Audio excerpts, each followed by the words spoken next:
Magandang araw sa inyo mga ka-disciple. So ngayon po ay nasa huling lesson na po tayo ng ating discipleship training.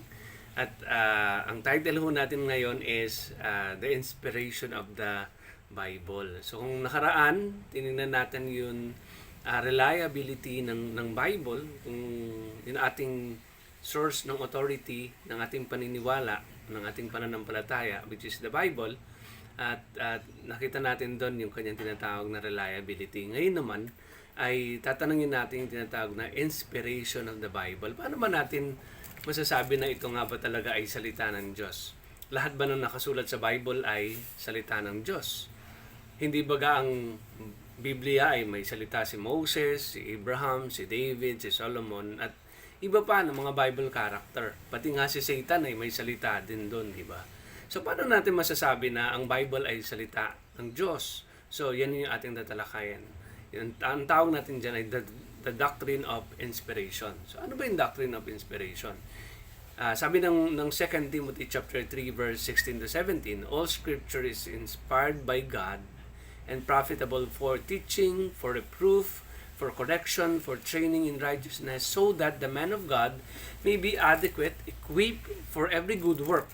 So 2 Timothy chapter 3 verses 16 to 17 yan.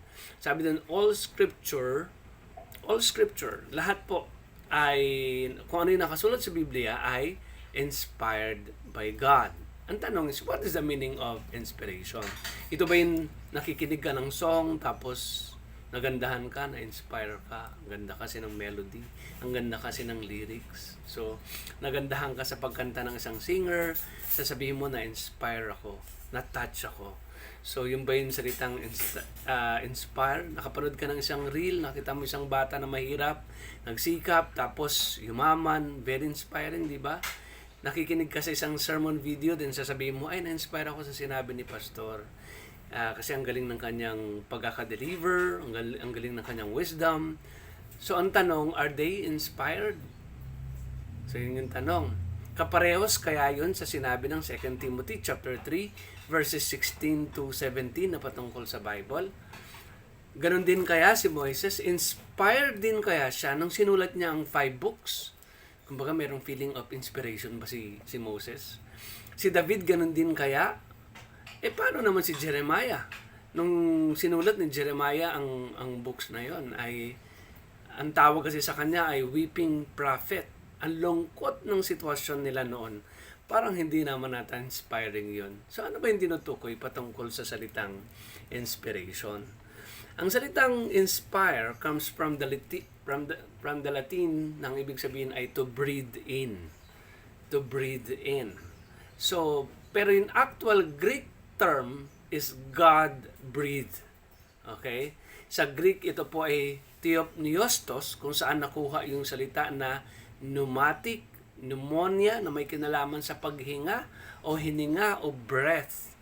So, ang actual word translated sa salitang inspired in 2 Timothy chapter 3 verse 16 ay sabi doon, all scripture is inspired by God, given by inspiration of God. Sabi doon, is hiningahan ng Diyos. Pag sinabi pong inspiration, hiningahan ng Diyos.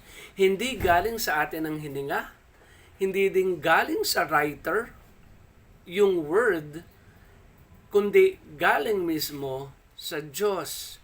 It is God breathing out His words, nang galing mismo sa Kanya. Not breathing into us in some inspiring, sabi natin na pamamaraan, no? Hindi lang ito yung na-inspire yung writer kaya niya naisulat. Okay? Kundi ang inspiration na kahulugan ay sa Diyos mismo nang galing ang bawat salitang pinasusulat sa human writer. Hininga ng Diyos ang bawat salita sa tagapagsulat. Ulitin natin ang Biblia ay hininga ng Diyos. Yung bawat salita ay hininga ng Diyos sa tagapagsulat. Kahit na may word si Satan doon na mababasa natin, yun ay bahagi na pinasulat ng Diyos. Okay? Kahit na may salita siya doon. So yun ay bahagi na pinasulat ng Panginoon. Ang bawat salita na nakasulat sa Bible ay salita ng Diyos. Ulitin ko po, ang bawat salita na nakasulat sa Bible ay salita ng Diyos. Galing mismo sa hininga ng Panginoon. Kaya may warning sa Revelation, hindi maaring dagdagan ng salita ng Panginoon. At may mga pinasulat ang Diyos sa mga prophets, kung titingnan natin, na hindi naman talaga nila naunawaan, pinasulat lang sa kanila ng Panginoon. So they are just instruments in writing the very words of God. Yun po yung Bible, yun po yung inspiration. So ang bawat salita na nakasulat sa Bible ay salita ng Panginoon. Kaya mahirap magsabi na sasabihin ng isang tao, ito ang pinasasabi sa akin ng Diyos. Kasi ang tanong, how do you know? Na yun nga ang pinasasabi sa iyo ng Diyos. O pag magsabi sa ito ang pinasasabi ng Diyos sa iyo. Ang tanong is, paano niya nalaman kung yun talaga yung pinasasabi ng Diyos sa kanya? Siya ba'y may narinig na tinig? No? Ibinulong ba sa kanya ng Panginoon? Pag sinabing inspired, ito ay nanggaling mismo sa Diyos. Hininga ng Panginoon sa human writer ng Bible. Kaya mahirap mag-claim na narinig ko ang tinig ng Diyos, an audible voice. At ito ang sinasabi niya sa akin. Kung naalala nyo, meron akong kwento na parang meron akong narinig na a small voice na nagsasabi sa akin na alam mo Jerry, nung nakalagitnaan na ako po ay nasa, sabi natin, lost, no? Meron akong kumbaga parang maliit na tinig nagsasabi, hindi ka dito, Jerry. So ako, naniniwala ako na interpretation ko doon is, it is the work of the Holy Spirit convicting me in my sinful doing for me to repent. It is an urge coming from the agent of God, the Holy Spirit. So hindi ko pwedeng sabihin na dahil sa nakarinig ako at nakaramdam ako ng conviction from the Holy Spirit, inspired na ako. Na ang bawat sasabihin ko ay inspired at yun na yung magiging impression sa akin. Hindi, mga kapatid, mahirap yun magsabi ng ganon. So apart from the Word of God, we cannot say ito ang pinasasabi ng Diyos. Apart from the very Word of God. Kung ano ang sinabi ng Bible, yun yung tinatawag na salita ng Diyos o yun yung tinatawag na inspiration. Yung revelation o kapahayagan ng Diyos sa kanyang kalooban at personalidad ay bunga ng written revelation. Ulitin ko po, yung revelation o kapahayagan ng Diyos sa kanyang kalooban at personalidad, yung character po ng Panginoon ay bunga ng written revelation. Ang written revelation walang iba kundi ang Bible. At yun ay inspired. Ang bawat bahagi ng binabasa ninyo, kapatid, ay galing mismo sa salita ng Panginoon. Pinasulat ng Diyos sa human writer. Kaya alam natin ang kalooban ng Diyos dahil naisulat na sa Biblia o sa law, bilang law na mababasa natin sa Bible. Hindi maaaring makilala ang Diyos sa pamamagitan ng paghahanap ng tao sa Kanya. Ulitin ko po, hindi maaaring makilala ang Diyos sa pamamagitan ng galing yung desire sa tao, no? Hindi sa pamamagitan ng kaparaanan ng tao maliban na payagan ng Diyos. Maliban na payagan ng Diyos. God can only be known in so far as He reveals Himself. Nakikilala natin ang Panginoon kapag ang Diyos, siya mismo, ang may gawa nito, may pagpayag na makilala natin siya. Pero basically, nanggagaling talaga yon sa gawa ng Diyos sa buhay natin. Kaya nagkakaroon tayo ng desire to know the Lord. Yung kapahayagan ng Diyos ng kanyang karunungan at kaalaman ay hindi maaring i-deny ng tao. Dahil ang kapahayagan na yun ay makikita natin una sa pagkakalikha ng ating kalikasan ng mundo. So ngunit ang kapahayagan na yun ay hindi sapat para maunawaan ng malaking bahagi patungkol sa Panginoon, lalo na sa ating kaligtasan. Kung gustong malaman o makilala ng tao ang Diyos bilang tagapagligtas, o si Jesus bilang tagapagligtas, mahalaga na malaman natin na may kapahayagan ng Panginoon tungkol sa kanyang kalooban at sa kanyang pamamaraan ng pagliligtas sa sangkatauhan. Hindi sa ating nais na, yung kumbaga nanggagaling sa ating sariling pagnanasa o pagnanais na malaman, kundi sa pamamaraan ng Diyos na malaman natin ang mga bagay sa pamamagitan po ng salita ng Panginoon. Ang tawag doon ay written revelation ng Diyos para sa atin, which is the Bible. Sabi ni Bannerman, isang theologian, isang Bible scholar, sabi niya, all scripture is given by inspiration of God. It is God-breathed. The exact formulation of what God wish us to know.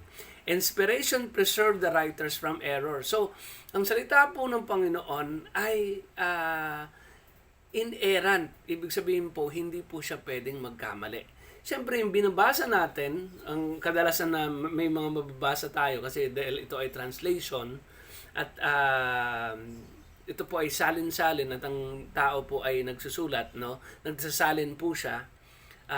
Nagkakakomit ho yan ng mga tinatawag na typographical error. Pero mismo, yung pinanggalingan, yung original manuscript, ito ay free from error. Okay, free from error. Ang translation could have, sabi natin, ang maliliit na mga error.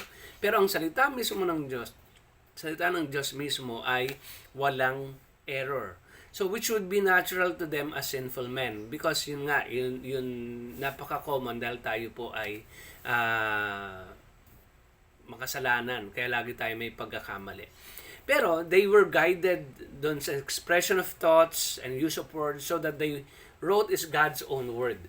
So, ang salita ng Panginoon, nung ginamit niya ang mga writer, it is, naisulat po iyon ng tama. Ginabayan sila sa pamamagitan ng kapangyarihan ng Holy Spirit. Making the voice of God speak to us in a human accent and His word to address us in our own tongue. Kaya yung miracle ng pagkakagather ng Bible at yung content na iba't ibang writer, pero may iisang kwento patungkol sa pag-ibig ng Diyos. Pagliligtas ng Diyos through Jesus Christ, yung redemption ng mankind in the person of Jesus Christ rooted in the love of God. Makita ninyo, iba't ibang writer, no, ang Bible, pero ang kwento ay nagpapatungkol sa redemption ng mankind. Redemption po sa pamamagitan po ni Jesus Christ. And it's about the love of God to us. In response to this video, since the Bible is the Word of God, it is His own voice. Galing mismo sa isip at puso ng Diyos. Galing mismo sa Kanyang bibig. Ipinapahayag ang Kanyang kalooban, ang Kanyang mga katotohanan sa atin. So let us delight ourselves in reading the Bible. Kasi every time na magbabasa tayo, salita niya mismo yung mababasa at naririnig natin. Ikalawa, let us respect in giving our time to listen to His words. Hindi pala natin basta babaliwalain. If someone is sharing His words, so huwag tayo magkwentuhan during Bible study, during preaching, at hanggat maaari, huwag nating tulugan at huwag nating takasan ang salita ng Panginoon. So every time na magbabasa tayo, ikatlo, every time na magbabasa tayo, huwag natin hayaan na mabasa lang at hindi natin maunawaan. Pag-aralan natin maigi kasi ang salita niya ay nagbibigay ng gabay, ng kaalaman, ng kabuluhan at kahulugan ng buhay. So share it to people when you have opportunity. Ibahagi ho natin ang salita ng Diyos when we have opportunity. Let us reflect doon sa ating pinag-aralan ngayon. Ano ang mga bagay na nababasa natin sa Bible na hindi natin nauunawaan? Meron ba tayong nababasa sa Bible na hindi natin nauunawaan yung reflection natin? So, pwede mong isulat yon at pwede mong itanong. Sinubukan mo bang pag-aralan o ipagtanong kung ano ang kahulugan nito? So, yun yung mga reflection po natin. Ilan na ba ang nabasa mong book sa Bible na natapos mo na? Since ito ay salita ng Panginoon, na ang bawat mababasa mo ay galing sa Diyos. So, let us delight ourselves in reading His words. Magandang araw sa inyo uli, mga ka-disciple. God bless po.